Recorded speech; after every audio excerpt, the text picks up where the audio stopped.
This segment of the Chopin podcast is brought to you by the Chopin Foundation of the United States, presenters of the National Chopin Competition in Miami, Florida, January 2025. Chopin's Fantasy. I wanted to start by throwing you into the strangest part of this piece. Not strange like the A minor prelude. Strange in the sense of, what on earth is this tune doing coming out of nowhere? I think you know what I'm talking about. There's a certain march that happens out of the blue. Can you just go straight to that? Because it's just so funny. The first time I heard it, it almost ruined the piece for me. I thought it was so stupid. Oh, really? Yeah, I was just like, what on earth? This piece has been amazing, and now it's so corny. Was my first teenage reaction to it. I love it now, but you know what I mean? It's just so bizarre. I know exactly what you mean. There are several marches in this piece, and this is one of them. I would just like to say we've been talking about so many of our young memories. I never became very conscious of this piece until I was about 19 or 20, because I never heard any great pianists play it. And it was always among sort of other pieces on the record. And of course I listened to it, but I didn't really, get into it. And in the Chopin competition, the segment where you could play the Fantasy was also occupied by either a ballade or the barcarolle. And of course, everybody knows me, I chose the barcarolle, sort of similar, weighty, important pieces. So I didn't play this in Warsaw either. And I remember that fall I heard Claudio Arau play it, and it made a great impression on me as a performance and as a piece. I still didn't learn it. And then when I had to record the scherzos for EMI in 1973, they wanted the F minor Fantasy as a filler. So I thought, okay, I'll learn it. And I think it's a splendid piece, but I didn't like the march either. I'll play it for you.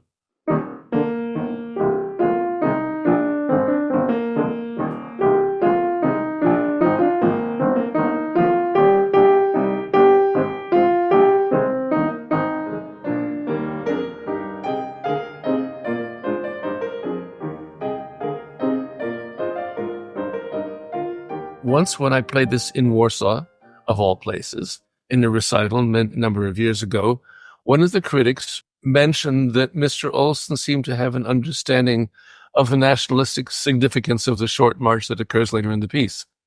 And I was very touched by that, but of course I have no understanding of what that is. But they didn't elaborate. This critic did not elaborate, but I was very, of course, one is always pleased to have a nice review for any reason, and it was a very nice review. So it sort of has given me over the years a feeling that this march is maybe not so stupid in terms of the dramaturgy of the piece. Now, the piece doesn't have a dramaturgy or a conscious narrative. As we know, Chopin's music is just about music, right? Duh. Mm-hmm. However, it's impossible that you listen to any great work of Chopin and not have your emotions stirred and perhaps your imagery stimulated. I always feel that this piece is a sort of orating to the multitudes, which is not what Chopin does most of the time. Liszt did it lots and lots and lots and lots, right? He was playing to the crowd and moving them and make them cry and make them thrilled. Chopin doesn't do that so much, but this piece is I feel it's very public in its content and its heroism, especially after you have all these fantastic things with octaves, which I'll probably miss.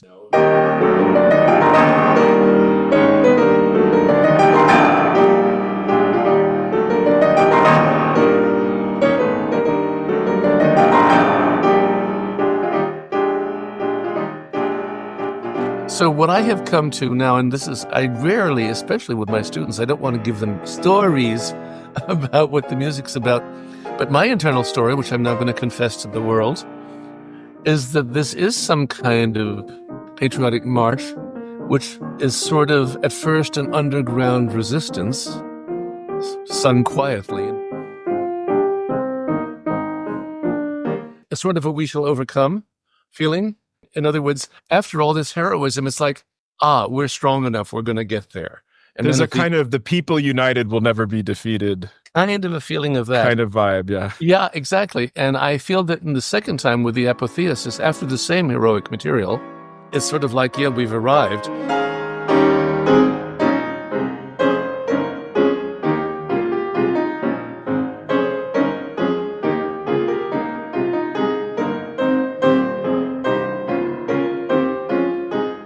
Now, I need to question you on your own fantasy inside of your head about this fantasy now that you've divulged your program to the world. Yes, I never should do that. But could you explain the subito piano element of that when the march arrives? I mean, what story is playing in your head? Is it kind of a quick scene change?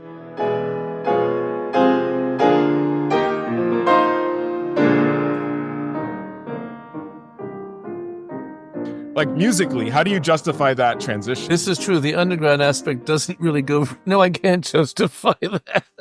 Well, you have almost Polonaise-like grandiosity right before it. Absolutely. And of course, that could, okay, now we're speculating maybe too much, but that doesn't have to be a depiction of any events going on outside. It could be just an expression of the patriotic feelings that these members of whatever political resistance are feeling. But now we're actually, now it's sort of transformed into, or the scene has changed into, here's how they're organizing. Here's what all of these feelings are leading them to do. Anyway, in any case, I'm going to risk one more based, okay, not directly on what you just said. Perhaps the first part of there are two parts of the fantasy. There's a formal march at the beginning, which we'll discuss, and then there's all the fantasy element with all of its sequence of themes and emotions and several climaxes. Maybe, okay, this is silly. This is like what opera directors do when they make an opera the dream of a certain character. Maybe the whole exposition of the fast movement music is the dream, and then suddenly, oh my God, we're going to do it. And the second time it turns out to be real. But now I'm getting very corny. Yeah, but I like this. The people like it, Garrick, and you're hinting at something that's important, which is that this is a fantasy. The formal elements have a level of improvisatory, and now this, and then it's almost like, as a good improviser has to do, after you've suddenly injected a new theme, you have to then justify it almost retroactively, and the sort of form starts working back on itself and referring back to itself. So maybe this is a good opportunity to come back to the opening. Yes, let's talk about the piece. Yes. Yes, and the sort of unfolding of the fantasy-like figuration. And because this also confused me at first. No other Chopin piece began like this. You said it's a very public piece, but it starts very privately. And yet the very opening is a march. It says Marcia Grave, as we know. And it has two parts. It has an opening, the famous descending line.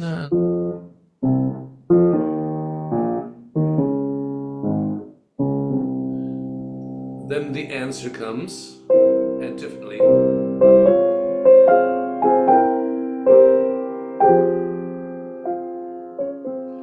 And that happens 4 times. The 4th time it reaches a climax. And then once I've come to a very satisfying, if inconclusive, cadence, that's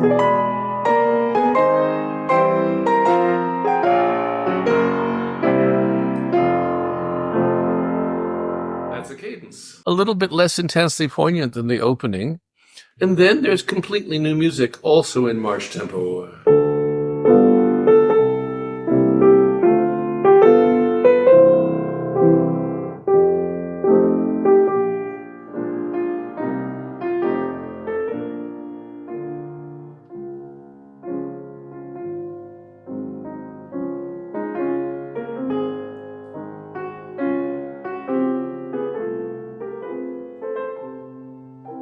There's a small coda, and then the actual more fantasy-sounding improvisational fantasy begins.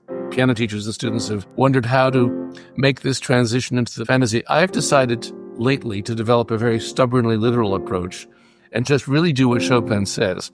See, many people say that when the actual march goes away and the triplets start, now you have to show that everything is changing, which is fine. Why not? That's fine. However, he doesn't say that. He says piano after pianissimo, not a big deal. Then poco a poco doppio movimento over 4 bars with 2 fermatas. So what I do as a solution is kind of do it literally. I keep the first, I just let the triplets grow out, have a real fermata, And then you've only got one bar to establish this doppio movimento. So I sort of go roughly in between the first tempo and the doppio. If you're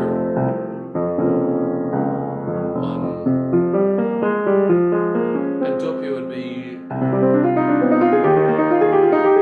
or approximately, because I don't think these things are absolute rhythmic formulas to be obeyed, with scientific precision. They're expressive ideas too. Same rationalization again. But anyway, what I do is just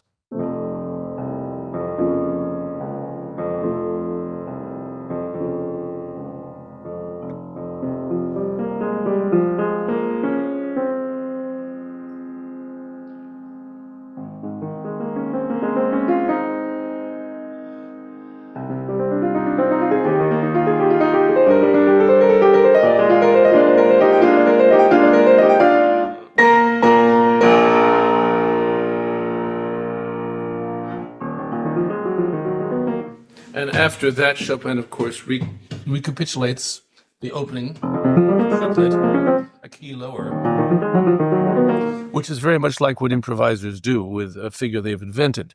And it's very similar to the opening of the Polonaise fantasy, where it's all written in teeny, what I call angel notes, really, really teeny little notes, which means you can more or less choose what to do. But it's not the same figure, but it's...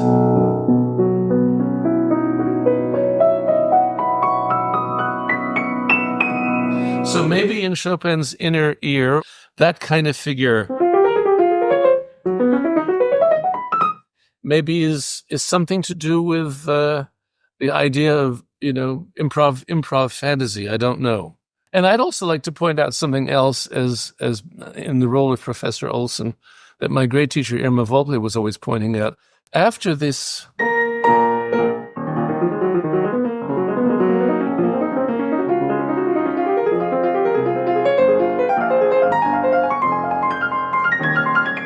Well, that's practically the boundaries of Chopin's piano at the time. Low C mostly was it.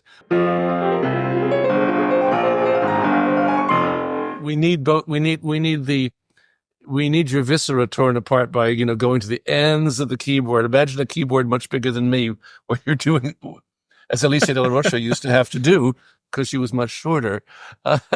And now I don't have time to perform any kind of serious analysis on it on the spot, but just on the surface, I'm already seeing the opening march is in this figure, this sort of falling forth of that. Yeah, there's definitely something. Yeah, there's a relation there. There's a relation there. Yeah, the first notes you hear in this piece are. Wow. Mm-hmm. Yeah. Very but good. even let's not get too lost by the falling forth of the very opening. It's really ba ba da ba da ba da. It's really 5-7-6-5 or 1-7-6-5. Yeah. And he lands on D flat most emphatically. I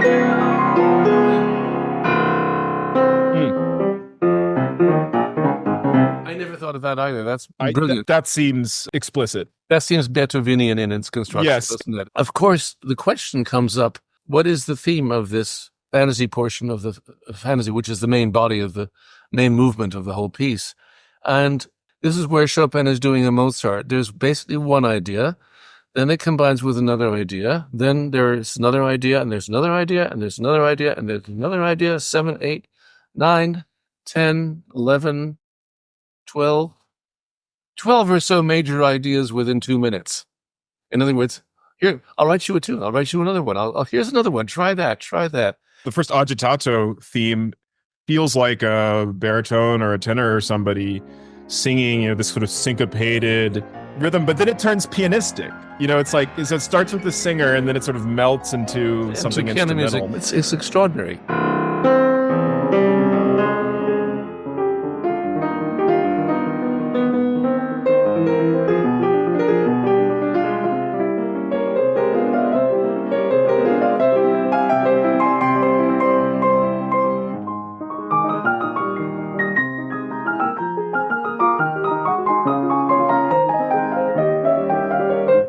So on. Well, I almost don't want to stop playing this piece because this piece This piece is a chain of continuity, which is so thrilling and exciting and inspired. There's always that reason why you want to learn a piece. For me, it was this starting at 73, and then what it turns into this breathless thing that turns into. Well, that's maybe the bars in the piece which sound most like Chopin. What sounds more like Chopin than this?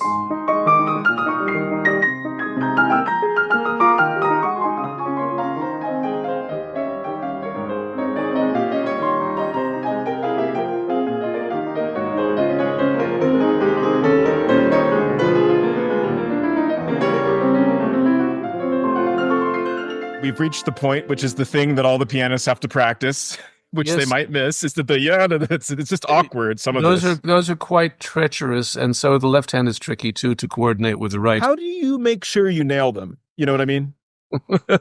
Do I? Well, same way you get to Carnegie Hall, practice. This figuration by itself is actually full of expressive notes which relate to this. Upper, lower neighbors, dissonances, part of the harmony. The B flat is not part of this.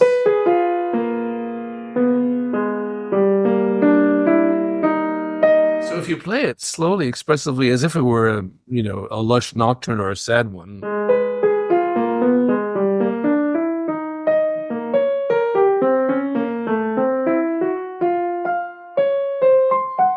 And if you learn how to do that well and then gradually speed it up and try to keep the feeling of those expressive things in there, there'll come a point at a certain speed where it'll just flatten out and it won't mean anything. It'll just become, this is the bad version when it gets too fast. Wow, can that guy play fast? But who cares? Because it loses all of this.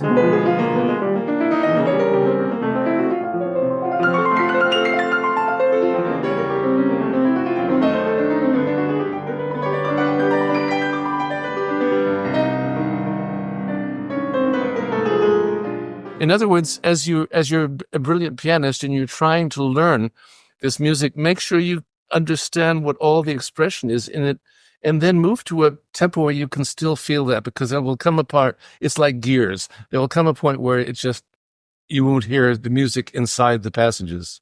And, as Manny Axe once told me, he pointed out that Chopin even played slowly sounds good. And what you're saying is you better play it slowly to hear all the nuance.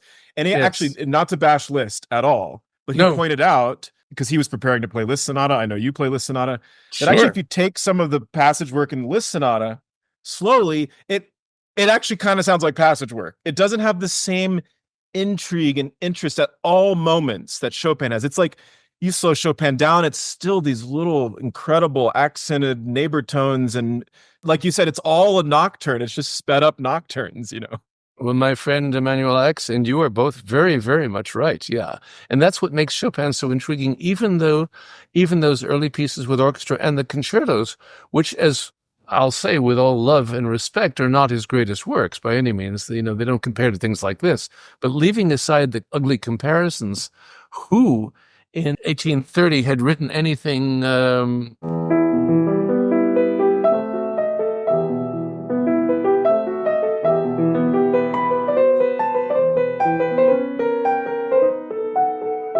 that's just glorious. And it's, that's where he really trumps Hummel and all of his predecessors. Even in these sort of showy works, which were meant for public display and all that, there's a level of like moment to moment, detailed microscopic artistry that is ceaseless in Chopin. And if we want to bash somebody really famous, all Beethoven can think of was...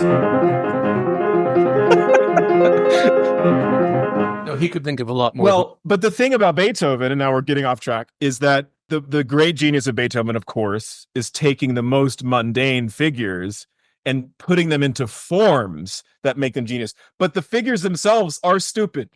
They are sometimes often deliberately dumb. They get a lot more elaborate later in his life, and he even gets quite Chopin-esque, as we know. We'll talk about in the Beethoven podcast. In the Beethoven podcast, yeah. But then the music, the tenor comes back now with the authority in octaves. In the most Italian opera style. I mean, wow. Yes, I mean, it's too good.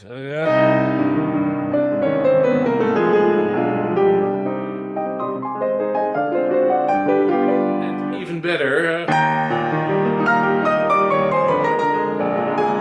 Well, look, those are the same characters as before. Yes. But when you have da da da da dee da da, it's da da da da comes back as yes. For me, it's like you have the singers, and then you have whatever these spirits are who are sort of lurking and threatening, and it's a kind of battle between the two. Who wins, Garrick? Where does this develop? Good point. Well, then it turns into a much more Lisztian, if you will, harmonic progression, where he ratchets up the tension, and he has this character.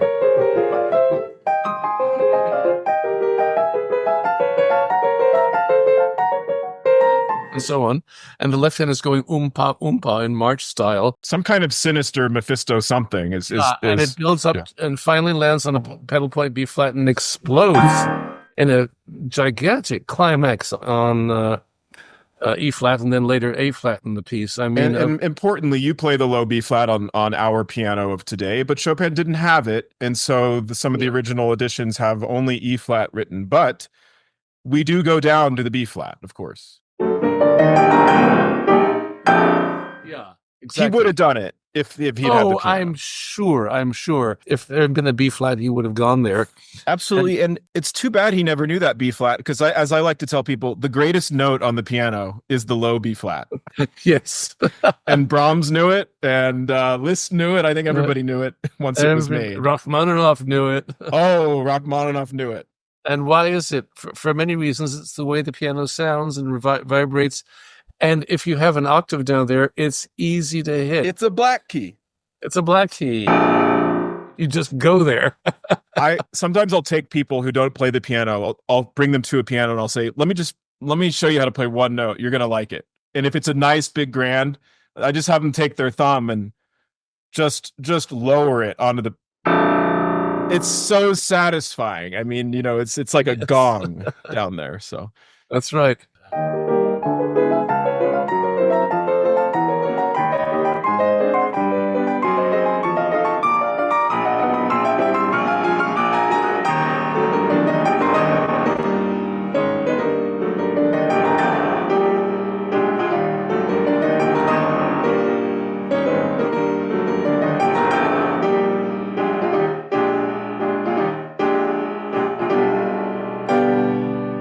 Pure rhetoric here. Now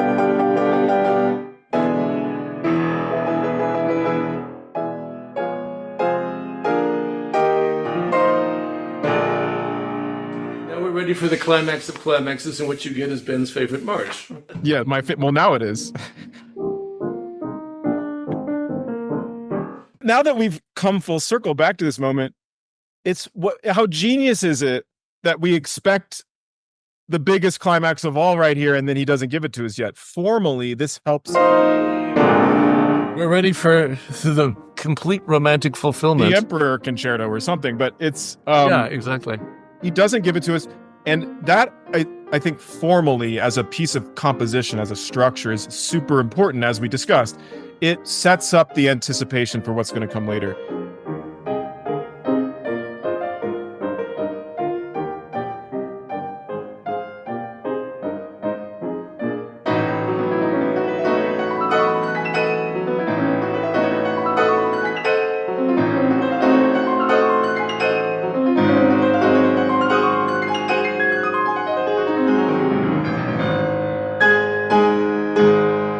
So all of this is kind of repeated. He goes wandering.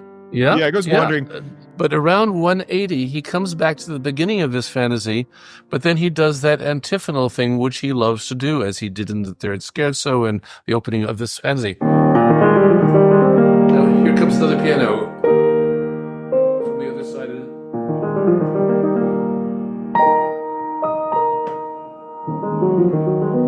it. So he's calming things down most eloquently. And he's sneaking in G flats. Oh yes, which are about to turn into another note.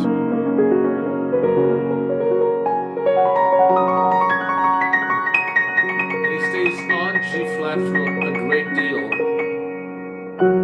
And that's the G flat, which becomes the 5 of B major or C flat major.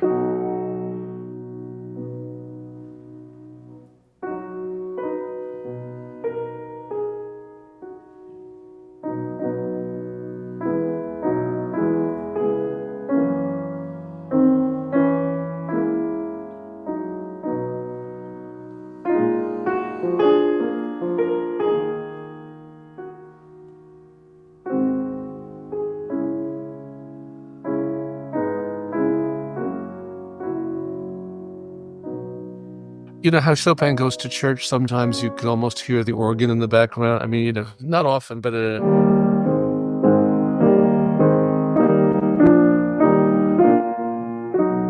something about the humble, simple expression. Oh, that's very personal.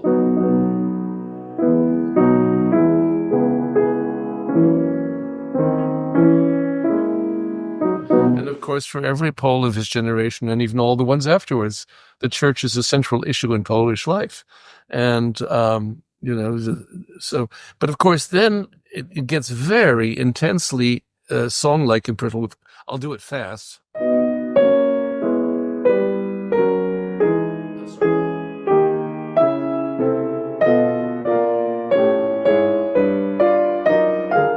An incredible sort of walking passage of wandering modulation.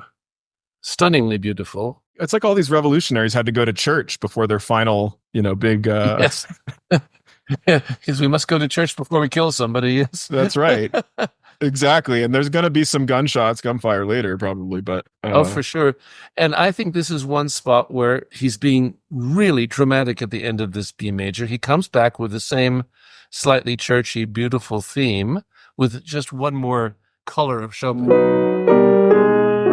Just like I'm still here, I'm still Fred Chopin. But he has all the same material, but then ritenuto at the end, and he doesn't cadence. The first time, 1, 2, 3, 1, 2. And now, ritenuto.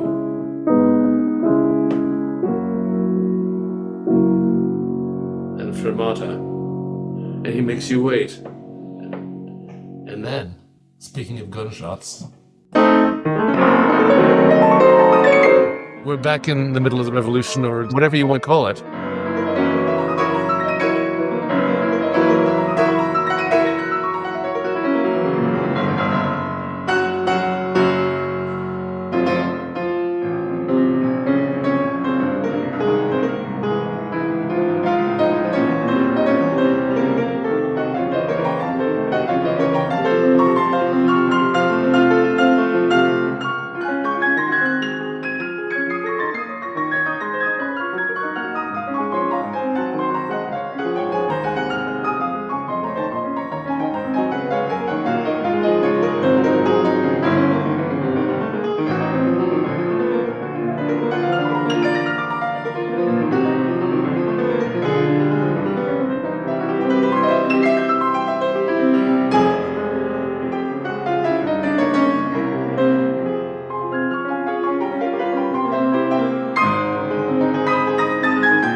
There's this incredible climax, and like we mentioned, you know, finally the march comes back in triumph.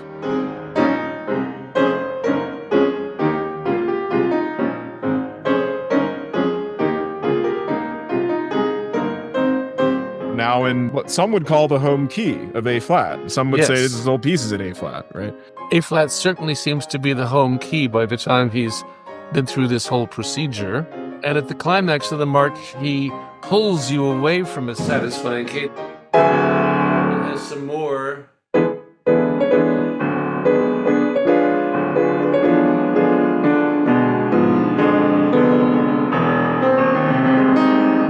back in A flat with the apotheosis of this theme. A flat's it's the heroic key for Chopin. I mean, obviously the heroic Polonaise, but also his big waltzes, his big heroic sort of waltzes are A flat. I mean, the third ballade has very heroic implications at the end. I mean, absolutely, yeah. So do other pieces in other keys, but I hadn't thought of that, but yes. But the most heroic piece of all is the Opus 53 Polonaise. That's pure heroism, yeah.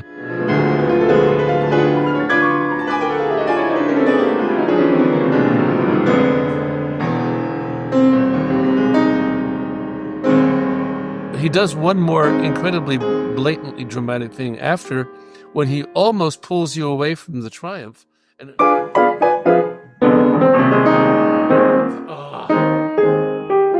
he makes a little recitative. I'm not going to really try to play it.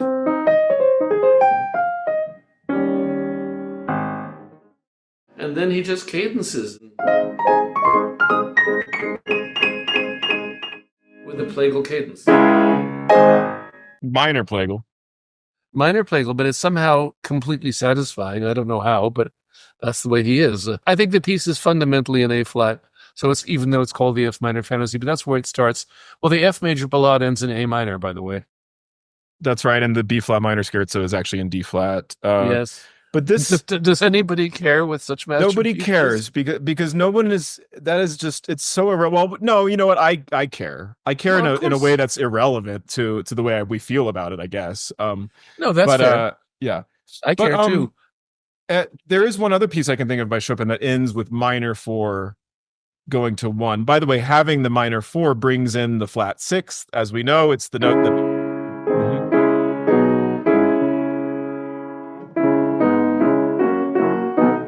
I just know it because I've been a theory teacher in my life, and so then I always had these examples in my back pocket. But the cello sonata. Oh yeah. Yeah. So it's interesting parallel there. Yeah. Look, we knew that Chopin was as compositionally, pedantically inclined as any of the great composers, and he thought about all that stuff too. Yep. You have to have a combination of that analytic, rational side along with the poetic, emotional side if you're ever going to reach the true heights of human genius. You can't just be one or the other, and that goes for scientists too. And I mean, and as we've talked about, the misperception of Chopin is that he was just some sort of emotive playing to the indulgences of a salon crowd. The man was a mathematical genius too. If there's something intrinsically Bachianly, geometrically perfect about these works at the same time, and he knew it. Of course he did. As I've said a number of times, maybe even with you, I've said, there are many spots where Beethoven would just tip his hat and say, that's really good. And we know that Brahms did that very thing with him. So even though Brahms never knew him.